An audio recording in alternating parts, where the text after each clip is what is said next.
बिस्मिल्लाहिर्रहमानिर्रहीम। अस्सलाम वालेकुम डियर स्टूडेंट्स, मैं हूं आपका बायोलॉजी इंस्ट्रक्टर उबैदुर रहमान बेग। बच्चों, आज हम लास्ट एसएलओ अपना कवर करेंगे चैप्टर 1 का। लास्ट एसएलओ क्या है अगर आप देखो तो हमारे पिछले एसएलओ 1.8 से लिंक कर रहा है।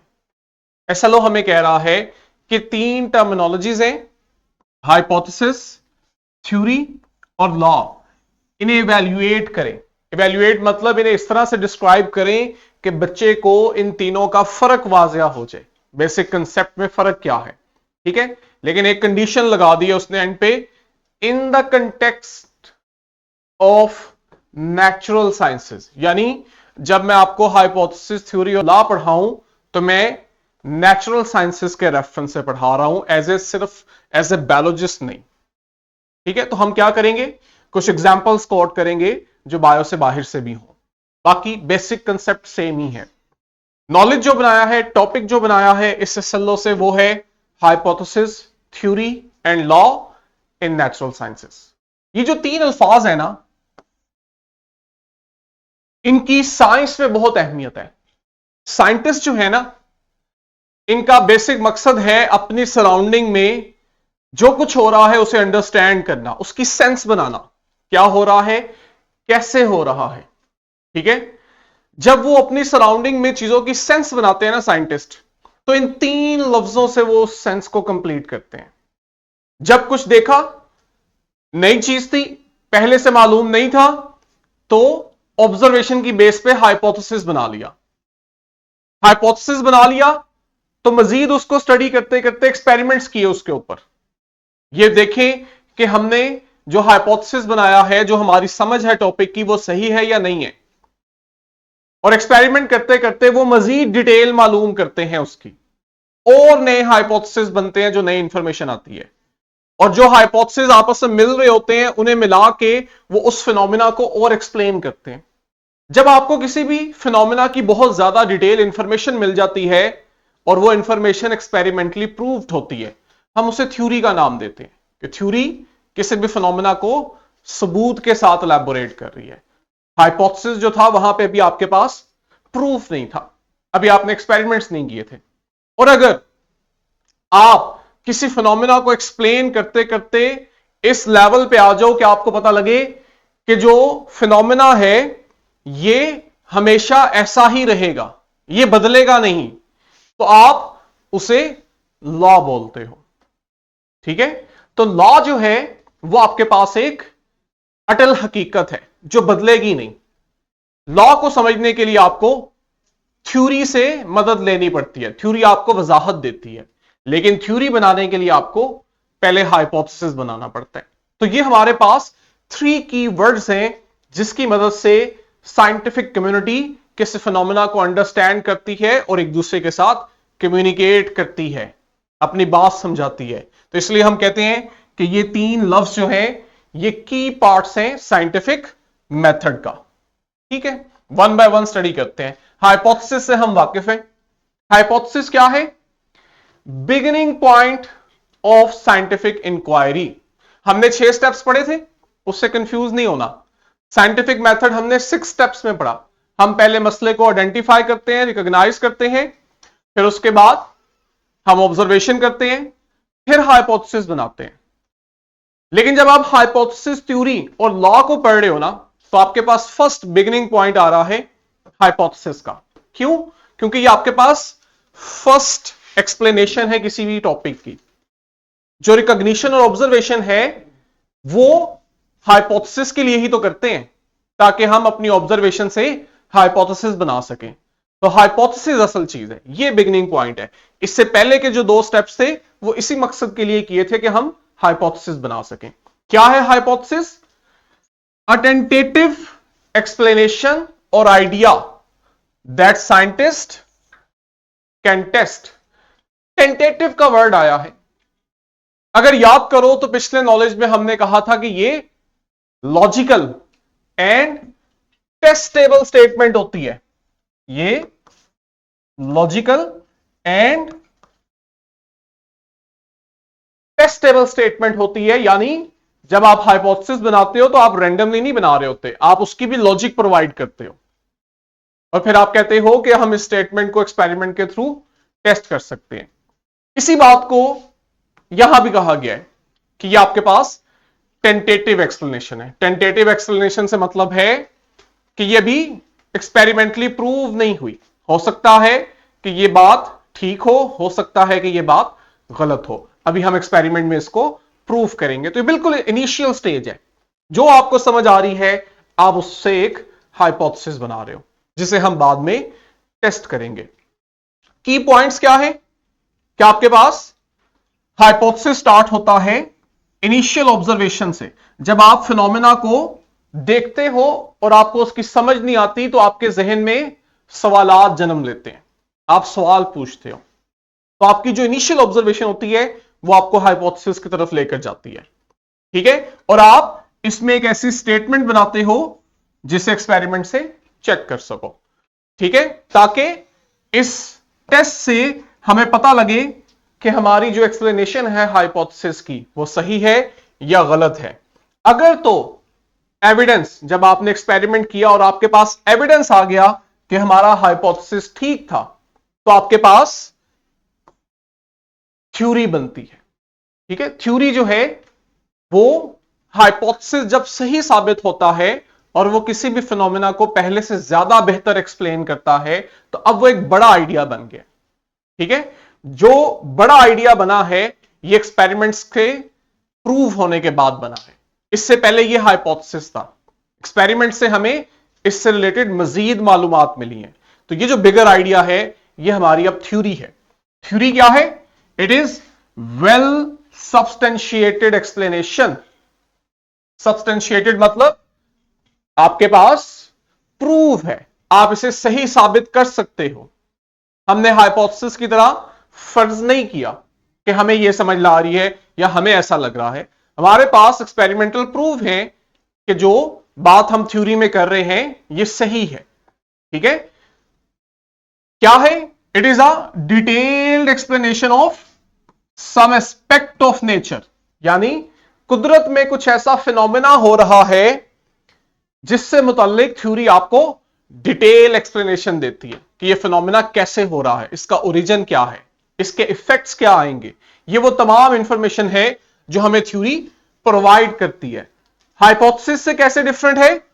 It is supported by multiple evidence. हमारे पास थ्योरी में जो बात की जा रही है इसको सपोर्ट करने के बाकायदा सबूत मौजूद है। क्लियर हो गया? कैरेक्टरिस्टिक अगर देखें तो थ्योरी जो है इसे कई दफा टेस्ट किया जाता है। ऐसा नहीं है कि मैंने एक हाइपोथेसिस बनाया, एक्सपेरिमेंट करके उसको सही साबित किया और थ्योरी में कन्वर्ट कर दिया है तो अब कोई और इसको चेक नहीं करेगा, मेरी बात खत्मी बात है। ऐसा हरगिज नहीं है। साइंटिफिक कम्युनिटी जो है वो हमारी दी गई बात को चाहे एविडेंस हो उसे दोबारा क्रॉस चेक करती है। कैसे? कि सेम एक्सपेरिमेंट्स दूसरे साइंटिस्ट भी करते हैं चेक करने के लिए, ठीक है। तब जाके आप देखते हो साइंटिस्ट जो हैं वो थ्योरी पे एग्री करते हैं। थ्योरी की अहमियत क्या है? कि ये आपके पास फ्रेमवर्क दे रही है, बुनियादी ढांचा देती है, गाइडिंग प्रिंसिपल है। जब आप किसी फिनोमेना को समझते हो तो आपको थ्योरी उससे समझने में मदद देती है। इंटरेस्टिंग बात यह है कि जब आप थ्योरी से किसी फिनोमेना को समझते हो तो आपके जहन में मजीद सवालात उठते हैं। तो थ्योरी के अंदर यह खासियत होती है कि यह हमें नए आइडियाज इंट्रोड्यूस करवाती है। जो हो रहा है वो तो हम समझते हैं लेकिन उसकी बेस पे हम और मजीद क्वेश्चन करके मजीद इंफॉर्मेशन भी हासिल कर रहे होते हैं, ठीक है, जिसकी वजह से हम नए हाइपोथेसिस भी बनाते हैं।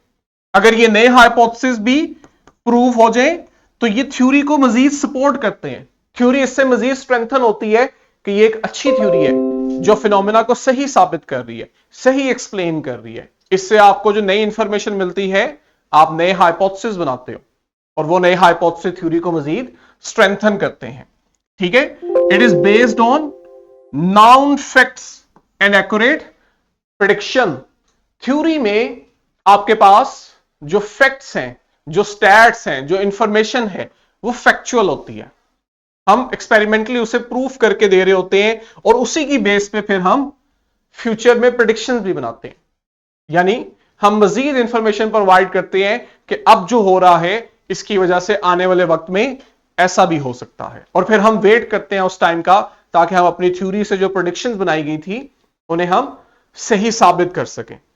छोटा सा मेरे ज़हन में एक पॉइंट आया है जो मैं आप लोगों पे छोड़ूंगा और आप लोगों ने फिजिक्स वाले सर से इसको मजीद कंफर्म करना है। अभी रिसेंटली ना, कुछ अरसे पहले की बात है, आइंस्टाइन की एक प्रेडिक्शन जो वो आज से 100 साल पहले करके गया था, आज साइंटिस्ट काबिल हुए हैं कि उन्होंने वो प्रेडिक्शन सही साबित की है कि आइंस्टाइन ने थ्योरेटिकली जो बात की थी कि आने वाले वक्त में या इस तरह भी नेचर में है लेकिन अभी हम उसे डिटेक्ट नहीं कर पा रहे, तो साइंटिस्ट जो हैं वो आज इस काबिल हुए हैं कि उन्होंने आइंस्टाइन के प्रेडिक्शन को सही साबित किया। ठीक है, जिसे इंटरेस्ट हो वो जरा चैट जीपीटी में डालें और देखें आइंस्टाइन की क्या प्रेडिक्शन थी जो सही साबित हुई है, और अगर थोड़ा सा समझना चाहो तो अपने फिजिक्स के सर से आप मजीद अंडरस्टैंड कर सकते हो। आगे क्या है, थ्योरी की खासियत ये होती है it explain wide range of phenomena. ये अच्छे से वजाहत करती है जो भी एक्सपेक्ट है नेचर का, जो भी फिनोमेना है उसके हर पहलू को डिस्कस करती है, और न्यू इन्वेंशंस होती हैं। ठीक है, जब आपके पास थ्योरी से आपको नई इंफॉर्मेशन मिलती है तो वो इंफॉर्मेशन आपको बाज़ औक़ात किसी नई चीज की तलाश में ले जाती है। ठीक है, और लास्टली वेरी इंपॉर्टेंट, जैसे हमने हाइपोथेसिस में पढ़ा था, थ्योरी जो है अपनी तमाम तर खुसूसियात के बावजूद, अच्छी खासी एक्सप्लेनेशन देने के बावजूद, थ्योरी फिर भी गलत साबित हो सकती है। आप लोगों ने सेकंड टास्क जो करना है वो ये कि आप लोगों ने फिजिक्स, केमिस्ट्री और बायो 3 सब्जेक्ट्स में देखना है कि कौन कौन सी ऐसी थ्योरीज हैं जो अपने टाइम में सही मानी जाती थी लेकिन जैसे जैसे साइंटिफिक एडवांसमेंट हुई तो वो गलत साबित हुई। बायो की आप लोग मुझे अभी बताओगे, किसी के ज़हन में कोई थ्योरी हो ऐसी जो गलत साबित हुई हो बायो में? हाँ जी बीहा, चैट जीपीटी को कमांड देने से पहले बताना है। फातिमा आप बोलो, फातिमा आसिफ। एंजाइम्स का लॉक एंड की मॉडल। हाइपोथेसिस था, not a good theory in a sense कि उसके पास कोई इतने एविडेंस बेस्ड एक्सप्लेनेशन नहीं थी। आप लोगों को बच्चों को पढ़ाते हुए हम उसे थ्योरी कह देते हैं, और अच्छी कोशिश थी। हाँ जी बीहा, नूर, फातिमा, सादिया को अगर आवाज क्लियर तो सादिया भी एंगेज हो। कम से कम 2 थ्योरीज आपको बायो में पता होनी चाहिए जो गलत साबित हुई हैं। आइडिया है? डार्विन तो सही साबित हुआ है, डार्विन कहां गलत हुआ है?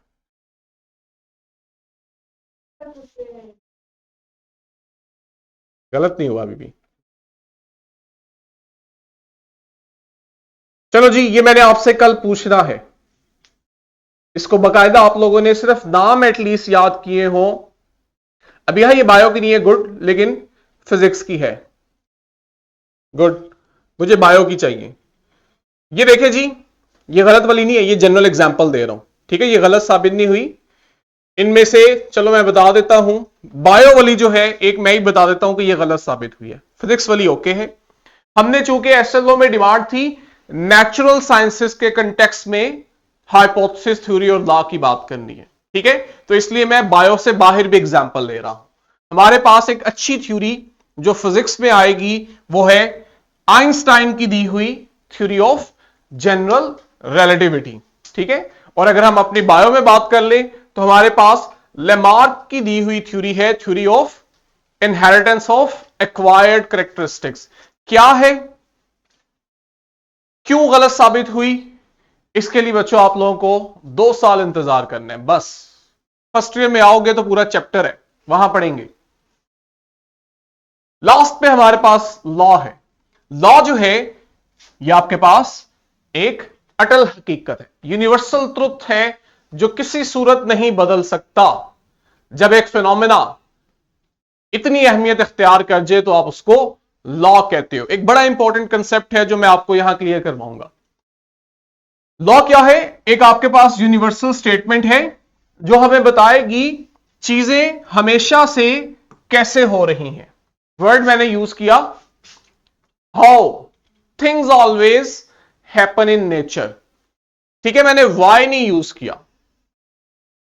लॉ जो है ये आपको हमेशा ये बताएगा कोई फिनोमेना कैसे हो रहा है।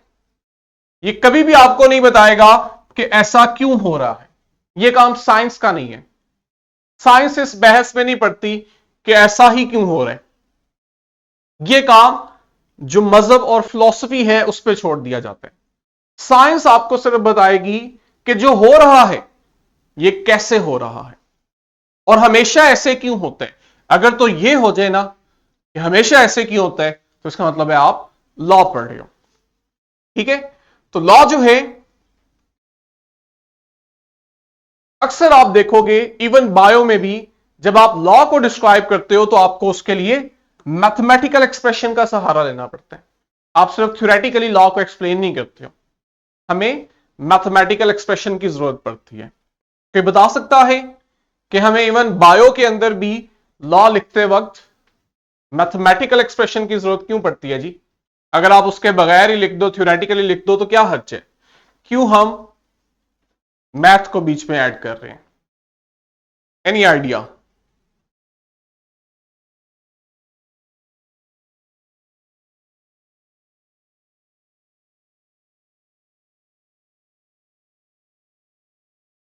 चलो अभी तो मैट्रिक के स्टूडेंट हो, मैथ पढ़ते भी हो। एक बात मैं थ्योरेटिकली लिख रहा हूं और एक चीज वही मैं मैथमेटिकल एक्सप्रेशन में लिख रहा हूं, तो कोई फर्क नहीं होगा?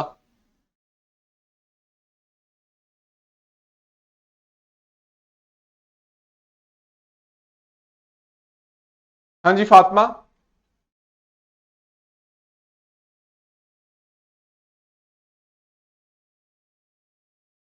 अबीहा को आइडिया है?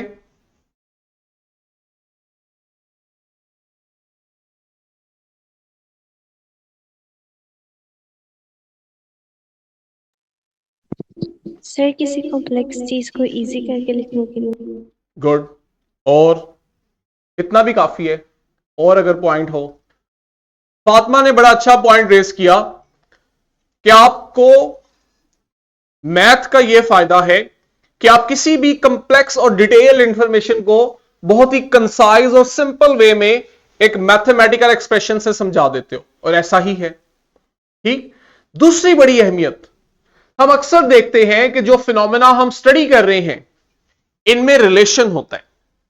जब आप दो चीजों में रिलेशन बयान कर रहे होते हो ना, तो आपके पास मैथमेटिकल एक्सप्रेशन सबसे बेहतरीन तरीका होता है कि एक सिंपल सी इक्वेशन के अंदर जहां इंफॉर्मेशन को कंसाइज किया जाता है वहीं पे आपको उस इंफॉर्मेशन में दिए गए जो दो तीन फैक्टर्स हैं इनका रिलेशन बता दिया जाता है कि कौन सा रिलेशन डायरेक्टली है और कौन सा इनडायरेक्टली इफेक्ट कर रहा है। तो इसी वजह से हम मैथ को बायो में इंक्लूड कर लेते हैं। जब आप लॉ बता रहे होते हो तो आप फिर एक यूनिवर्सल मैथमेटिकल एक्सप्रेशन भी देते हो जो लॉ को एक्सप्लेन कर रहा होता है। ठीक है। लॉ नहीं बताएगा कि कोई फिनोमेना क्यों हो रहा है, लॉ सिंपली करेगा कि उसे डिस्क्राइब किया जाए कैसे हो रहा है। लास्ट पॉइंट इंपॉर्टेंट है। थ्योरेटिकली आप देखोगे कि आपको यह बात ऐसे ही मिलेगी, आप लिखना भी ऐसे ही, लेकिन आपके कंसेप्ट क्लियर होने चाहिए। लास्ट पॉइंट है कि जो फंडामेंटल ट्रुथ्स है ना साइंस में, लॉस जो हैं, fundamental truths in science upon which theories and hypothesis are build. ये जो फंडामेंटल ट्रुथ्स हैं इन्हें हम लॉज कह रहे हैं। अब मैंने थोड़ी स्टेटमेंट के अंदर ट्विस्ट लाया है। आप लोग अक्सर देखोगे कि रवायती जो किताबें हैं उनमें एक स्टेटमेंट मिलती है। हाइपोथेसिस जो है, जब आप एक्सपेरिमेंट्स करते हो सही साबित होता है तो ये थ्योरी में कन्वर्ट होता है। यहां तक ओके है? ठीक है। लेकिन अक्सर हम देखते हैं कि हमें बास किताबों में ये लाइन लिखी हुई मिलती है, थ्योरी अगर सही साबित हो और थ्योरी किसी फिनोमेना को ज्यादा अच्छे से एक्सप्लेन करे और वो हमेशा से उसे सही एक्सप्लेन करे, कभी गलत साबित ना हो, तो थ्योरी लॉ में कन्वर्ट हो जाती है। ये जो बात लिखी होती है ना, थ्योरी लॉ में कन्वर्ट होती है। इस पे एक बहुत बड़ा ऑब्जेक्शन है, क्वेश्चन मार्क है। थ्योरेटिकली आपके लेवल पे चीजों को सिंपल रखा जाता है, तो ऐसे लिख दिया जाता है, टीचर भी बच्चे को पढ़ा देते हैं, बच्चा भी ऐसे ही जहन में याद करके बिठा लेते हैं। लेकिन मैंने इसको थोड़ा सा आप लोगों की क्लैरिटी के लिए ट्विस्ट किया है। मैंने ये नहीं कहा कि थ्योरी लॉ बना रही है, मैं कह रहा हूं कि लॉज जो हैं उनकी बेस पे थ्योरी और हाइपोथेसिस बनते हैं। समझ रहे हो? यानी मैं कहना चाह रहा हूं कि जो हाइपोथेसिस और थ्योरी बन रहे हैं, ये लॉ पे बन रहे हैं, इनसे लॉ नहीं बन रहा।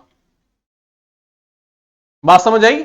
लॉ एक यूनिवर्सल फैक्ट है, एक हकीकत है जो हमेशा से है, चाहे आपने उस लॉ को आइडेंटिफाई किया था या नहीं किया था, लॉ तब भी एग्जिस्ट करता था। आपने उस लॉ को जब डिस्क्राइब किया तो आपने उसे थ्योरी का, हाइपोथेसिस का नाम दे दिया। आपके सामने एक हकीकत आई जिससे आप वाकिफ नहीं थे, आपको शुरू में जो थोड़ी बहुत अंडरस्टैंडिंग हुई, आपने उससे हाइपोथेसिस बना लिया, लेकिन अभी भी आपको लॉ की हकीकत की समझ नहीं आई। आपने इसको मजीद डिटेल समझने के लिए इस पे एक्सपेरिमेंट्स किए, और उन एक्सपेरिमेंट से आपको मजीद इंफॉर्मेशन मिली, और वो इंफॉर्मेशन आपके हाइपोथेसिस को सपोर्ट करती थी, आपको उस फिनोमेना को, उस हकीकत को बयान करने में ज्यादा बेहतर वजाहत देती थी। तो आपने कहा कि अब आपकी वो इंफॉर्मेशन थ्योरी बन गई है। थ्योरी क्या है? जो उस हकीकत को ज्यादा अच्छे से डिस्क्राइब कर रही है। तो यह कहना कि थ्योरी लॉ बनाएगी, एक चीज पहले थी ही नहीं, लेकिन जब वो थ्योरी में हमें समझ आ गई तो हमने कहा अब ये लॉ बन गया है, ये कंसेप्चुअली गलत बात है। लॉ पहले से एग्जिस्ट करता है, उसको समझने के लिए हम थ्योरीज और हाइपोथेसिस बनाते हैं। छोटी सी एग्जांपल दूंगा आप लोगों को। मेंडल का नाम हमने पढ़ा होगा या सुना होगा। आप लोगों ने अभी पीछे एसएलओ के अंदर बायो की डिफरेंट फील्ड्स पढ़ी हैं, जिनमें एक फील्ड थी जेनेटिक्स। याद है? जेनेटिक्स के अंदर हमने इनहेरिटेंस की बात की थी कि कैसे जो हमारे ट्रेट्स हैं, करेक्टरिस्टिक्स हैं, खुसूसियात हैं हमारी, वो किस तरह एक जनरेशन से दूसरी जनरेशन में या पेरेंट से ऑफस्प्रिंग में ट्रांसफर होती हैं। ठीक है, ये बातें मैंने आपसे वहां की हुई हैं सरसरी सी, कि इनहेरिटेंस क्या है, कि पेरेंट से, वालिदैन से किस तरह से जो खुसूसियात हैं वो बच्चों में ट्रांसफर होती हैं। इस पे एक साइंटिस्ट था मेंडल, उसने काम किया।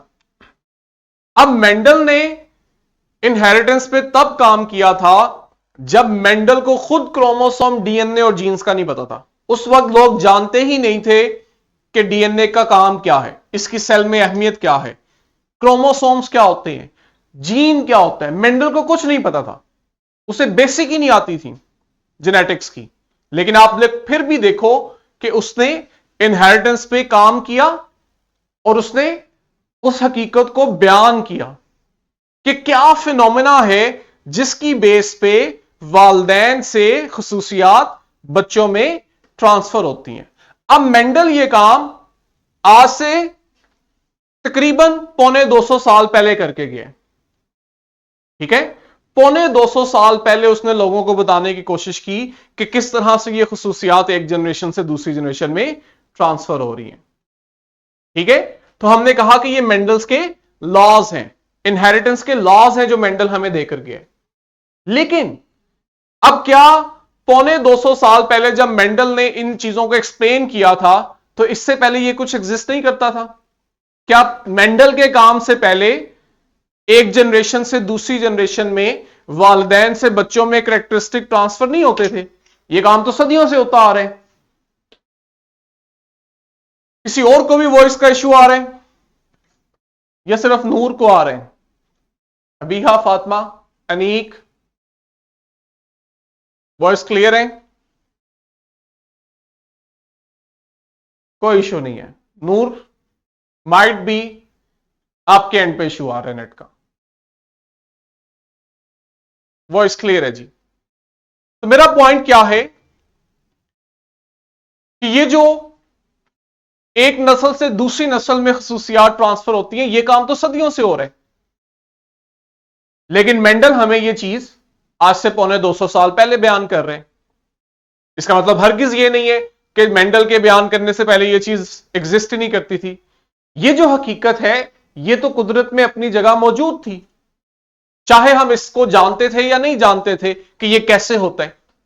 तो लॉज आपके पास यूनिवर्सल ट्रुथ हैं, ये हमेशा से हैं और सेम रहते हैं। इन्हें एक्सप्लेन करने के लिए हमें थ्योरीज और हाइपोथेसिस की जरूरत पड़ती है। इनको समझने के लिए हम थ्योरीज और हाइपोथेसिस बनाते हैं। तो ये कह देना कि थ्योरी से लॉ बनेगा, ये बहुत बड़ा कंसेप्चुअल एरर है, जिसे पढ़ाते वक्त टीचर्स और बच्चों को तो ऑब्वियसली इस बात का आइडिया ही नहीं होता कि वो कितने आराम से ये गलत स्टेटमेंट कह जाते हैं। तो ये चीज आप लोगों ने क्लियर करनी है। एन मुमकिन है आपको आपकी बुक्स में ऐसी स्टेटमेंट मिलेगी कि जी हाइपोथेसिस थ्योरी और थ्योरी आगे लॉ बना रहे हैं।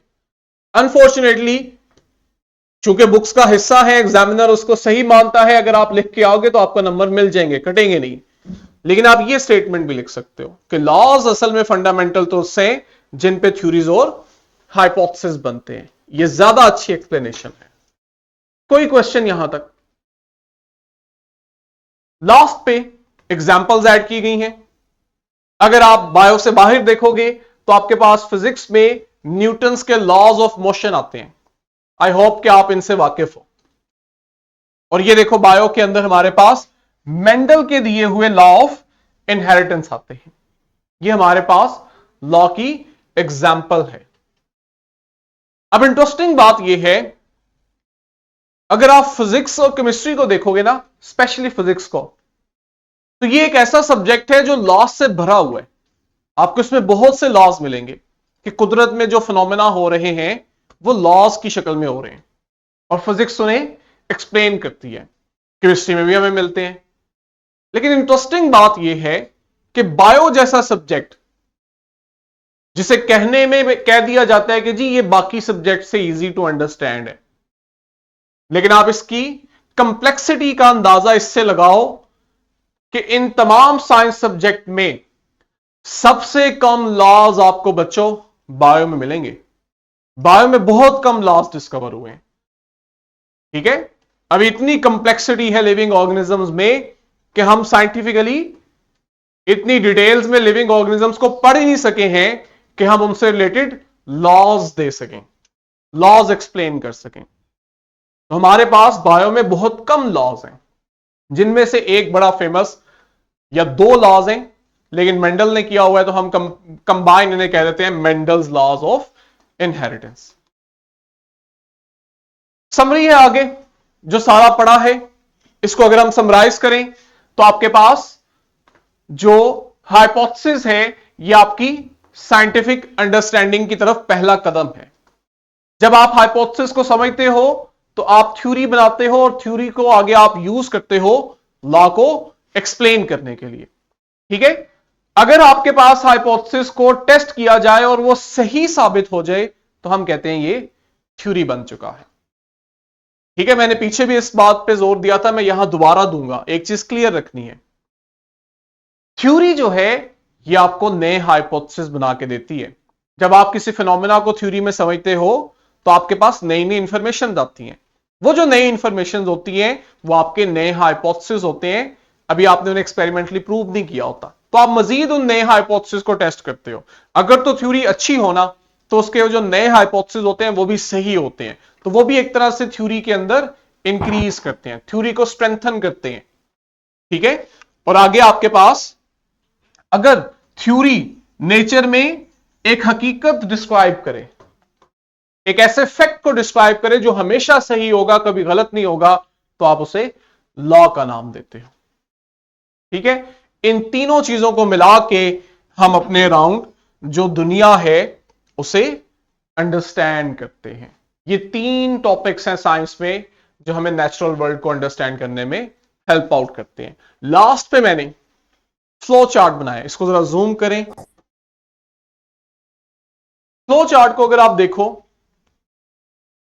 तो आपके पास नॉलेज 1.8 और 9 की समरी है ये। ठीक है, कंसेप्ट्स अगर आपके अच्छे हैं और आपको फ्लो चार्ट के थ्रू चीजें सीक्वेंस वाइज याद हैं, तो आपके लिए इस टॉपिक को समझना और लिखना, पेपर में अटेम्प्ट करना बड़ा आसान है। स्टार्ट में देखो कहां से स्टार्ट हुए थे, बायोलॉजिकल मेथड से। क्या था, आइडेंटिफिकेशन ऑफ अ प्रॉब्लम। उसके बाद जब हमने प्रॉब्लम को आइडेंटिफाई किया तो ऑब्जर्वेशंस की। ऑब्जर्वेशन कैसे की, अपने सेंसेस को यूज किया इंफॉर्मेशन डाटा कलेक्ट करने के लिए। हमने पढ़ा था ऑब्जर्वेशन दो तरह की थी, एक जो क्वालिटी को बताते हैं, दूसरे जो क्वांटिटी को बताते हैं। अपनी ऑब्जर्वेशन की बेस पे हमने हाइपोथेसिस बनाया था, एक ऐसी स्टेटमेंट जिसके बारे में हमें पता नहीं था ये सही है या गलत है, ठीक है, लेकिन लॉजिकल थी और टेस्टेबल थी। हाइपोथेसिस बनाने का जो तरीका हमने पढ़ा, अच्छा हाइपोथेसिस हमने दो तरह से बनाया था, इंडक्टिव रीजनिंग और डिडक्टिव रीजनिंग। ठीक है, एक तरफ आप स्पेसिफिक से जनरल आ रहे थे इंडक्टिव में, और दूसरी तरफ आप जनरल से स्पेसिफिक की तरफ जा रहे थे। फिर हम डिडक्शन की तरफ आए।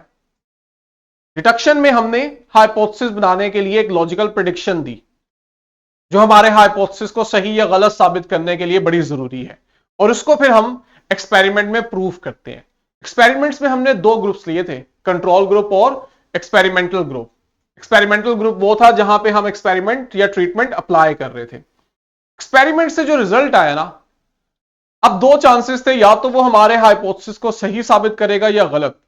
अगर तो वो हमारे हाइपोथेसिस को गलत साबित कर दे कि भाई जो हाइपोथेसिस हमने बनाया है वो गलत है, तो इसका मतलब ये है कि आप वापस आओगे और एक नया हाइपोथेसिस बनाओगे, और ये सारा प्रोसेस रिपीट होगा। क्यों, क्योंकि रिजल्ट ने आपके हाइपोथेसिस को सही साबित नहीं किया। दूसरा चांस ये था कि हाइपोथेसिस से जो रिजल्ट्स आए हैं वो सही हैं, तो आपके पास हम उन रिजल्ट्स को साइंटिफिक कम्युनिटी में प्रेजेंट करते हैं। ये जो रिजल्ट्स हमारे हाइपोथेसिस को सही साबित करते हैं, ये अल्टीमेटली हाइपोथेसिस को कन्वर्ट कर देते हैं थ्योरी के अंदर, जो चीजों को ज्यादा अच्छे से एक्सप्लेन करती है। और थ्योरी जो है, अगर वो किसी फंडामेंटल ट्रुथ को एक्सप्लेन कर रही है, तो उसे हम लॉ का नाम दे देते हैं। ठीक है, तो ये आपके पास एक कंप्लीट समरी थी। आई होप कि जो हमारे एसएलओ की रिक्वायरमेंट है वो हम बड़े अच्छे से आज कवर करके आए। हमने इन तीन टर्म्स को अच्छे से एवेल्युएट किया और इनका जो बुनियादी फर्क है वो अंडरस्टैंड किया, लेकिन नेचुरल साइंसेस में रहते हुए। हमने बायो से बाहर भी एग्जांपल्स पुट की हैं, बात की है। वीडियो में जब आप डिस्क्रिप्शन में जाओगे तो आपको इस प्रेजेंटेशन के साथ वर्कशीट और क्वेश्चन बैंक मिलेंगे। लाजमी अटेम्प्ट करना है, कोई कंफ्यूजन हो मुझसे डिस्कस करो। ठीक है, आई होप चीजें आपको अच्छे से क्लियर होंगी। कल इंशाल्लाह हम अपना नेक्स्ट चैप्टर स्टार्ट करेंगे। अब हम बेसिक से बाहर आके डिटेल्स में आएंगे, और डिफरेंट जो आपके न्यू करिकुलम के अंदर नए एसएलओज आए हैं वो भी साथ साथ हम उन्हें अंडरस्टैंड करेंगे। बच्चों कल मिलते हैं, अल्लाह हाफिज।